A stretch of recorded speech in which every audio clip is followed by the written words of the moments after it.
بسم الله الرحمن الرحيم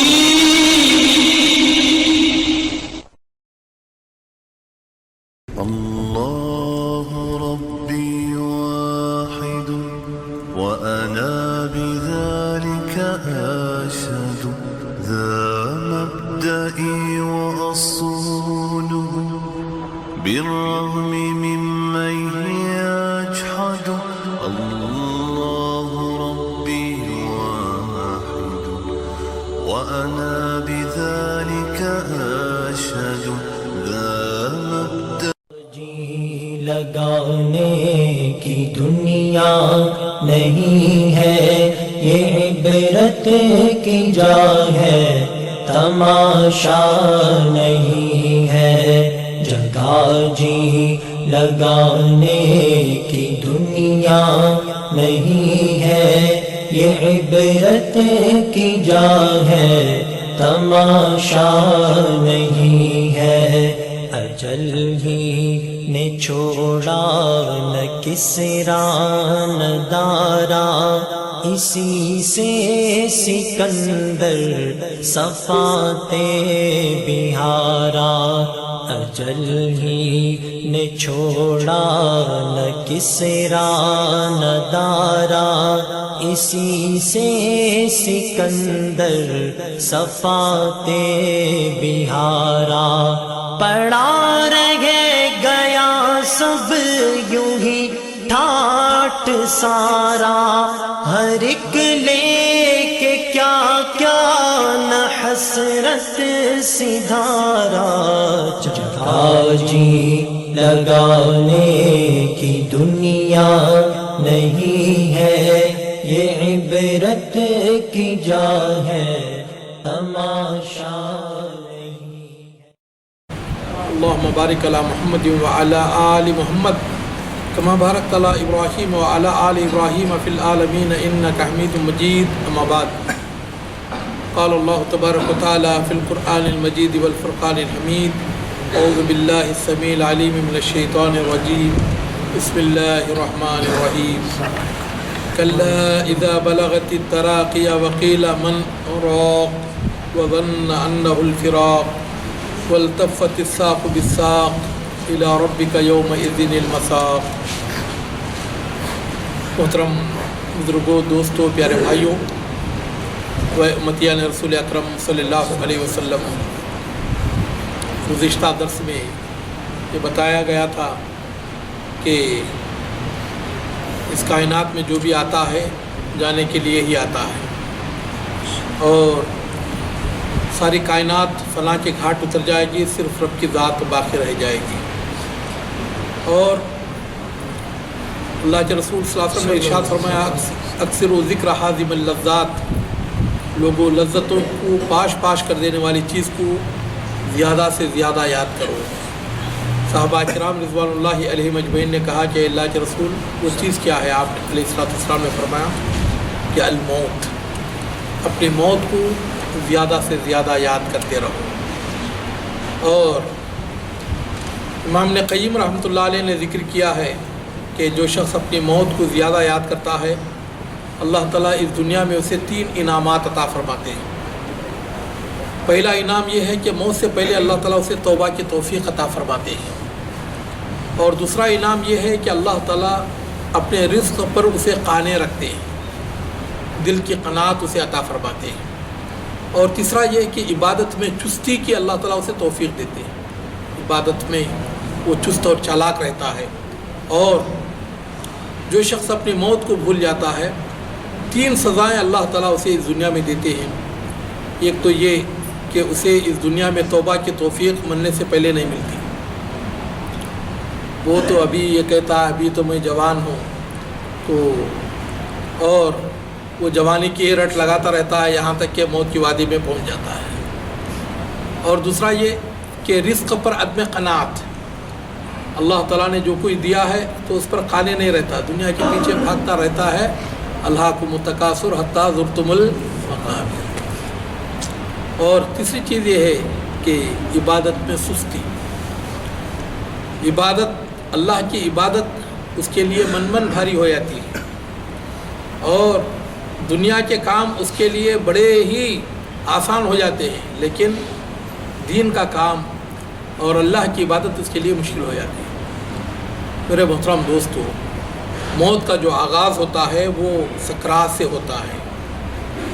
اللہ تعالیٰ فرماتا ہے وَجَاءَتْ سَكْرَةُ الْمَوْتِ بِالْحَقِّ ذَلِكَ مَا كُنْتَ مِنْهُ تَحِيدُ، اور یقیناً موت کی سختی آ پہنچے گی، یہ وہی ہے جس سے کہ تو دنیا میں بھاگا کرتا تھا۔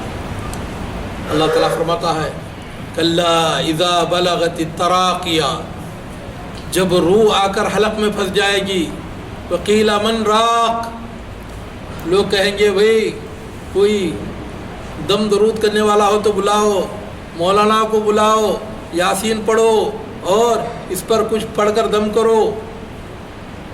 وَظَنَّ أَنَّهُ الْفِرَاقُ، اور اسے یقین ہو جاتا ہے کہ اب تو چل چلاؤ کا کام ہے۔ وَظَنَّ أَنَّهُ الْفِرَاقُ وَالْتَفَّتِ السَّاقُ بِالسَّاقِ، اور پنڈلی ایک دوسرے سے مل جاتی ہے۔ إِلَىٰ رَبِّكَ يَوْمَئِذٍ الْمَسَاقُ، اور اس دن آج رب کے دربار میں پہنچنا ہے۔ میرے محترم دوستو، اور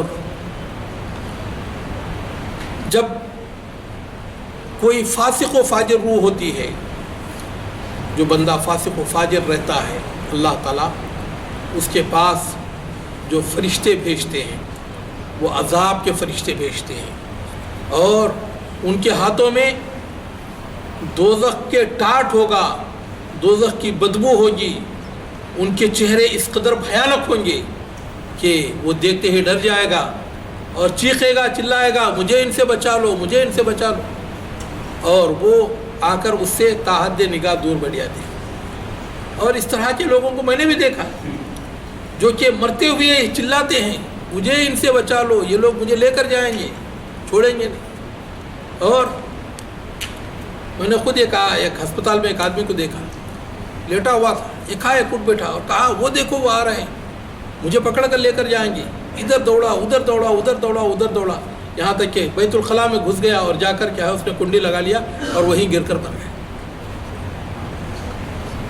تو یہ عذاب کے فرشتے ہیں، اور جو ہی عذاب کے فرشتوں کو جب فرشتوں کو دیکھ لیتا ہے تو اس کا مطلب یہ ہے کہ اب وہ بندہ اس دنیا میں رہنے والا نہیں ہے۔ اور ملک الموت اس کے سرحانے آ کر کھڑے ہو جاتے ہیں اور کہتے ہیں کہ اے خبیث روح، اے فاسق و فاجر روح، اللہ تعالیٰ کے غضب اور جہنم کی طرف نکل، اور جہنم میں اس کا ٹھکانہ دکھا دیا جاتا ہے کہ تو مرتے ہی کہاں جائے گا، سیدھا یہ دہکتی ہوئی جو آگ ہے اس میں جلنے کے لیے تو تیار ہو جا۔ اللہ تعالیٰ فرماتا ہے کہ وَلَوْ تَرَىٰ إِذِ الظَّالِمُونَ فِي غَمْرَاتِ الْمَوْتِ وَالْمَلَائِكَةُ بَاسِطُو أَيْدِيهِمْ أَخْرِجُوا أَنفُسَكُمْ الْيَوْمَ تُجْزَوْنَ عَذَابَ الْهُونِ بِمَا كُنْتُمْ تَقُولُونَ عَلَى اللَّهِ غَيْرَ الْحَقِّ وَكُنْتُمْ عَنْ آيَاتِهِ تَسْتَكْبِرُونَ، جب آپ ظالموں کو دیکھیں گے کہ وہ موت کی سختی میں مبتلا ہوں گے، اور فرشتے اپنے دونوں ہاتھ ان کی طرف پھیلائیں گے اور کہیں گے اخرجوا انفسکم، تم اپنی جانوں کو نکالو، اليوم تجزون عذاب الہون بما کنتم تقولون علی اللہ غیر الحق، آج تم کو ان باتوں کی عوض جو کہ تم اللہ تعالیٰ پر ناحق کہا کرتے تھے تو اس کے صلے میں آج تم کو ذلت کا عذاب دیا جائے گا۔ وَكُنْتُمْ عَنْ آيَاتِهِ تَسْتَكْبِرُونَ، اور اللہ تعالیٰ کی آیتوں سے تم تکبر کرتے تھے، اس کے بدلے میں آج تم کو ذلت کا عذاب دیا جائے گا۔ تو فرشتہ اس کی روح کو نکالے گا، روح نکلنے کے لیے تیار نہیں ہوگی، سینے پر ایک مارے گا تو پیٹ میں آئے گی، پیٹ میں مارے گا تو پھر پیٹ میں بھاگے گی، پیٹ میں مارے گا، والملائکۃ یضربون وجوہہم وادبارہم، ان کے چہروں کو ماریں گے، پیٹوں کو ماریں گے، مار مار کر نکالیں گے۔ اللہ کے رسول صلی اللہ علیہ وسلم ارشاد فرماتے ہیں کہ کافر کی روح اس طرح نکالی جاتی ہے جیسا کہ اگر پتلے ململ کے کپڑے کو ایک ببول کے درخت پر اگر پھیلا دیا جائے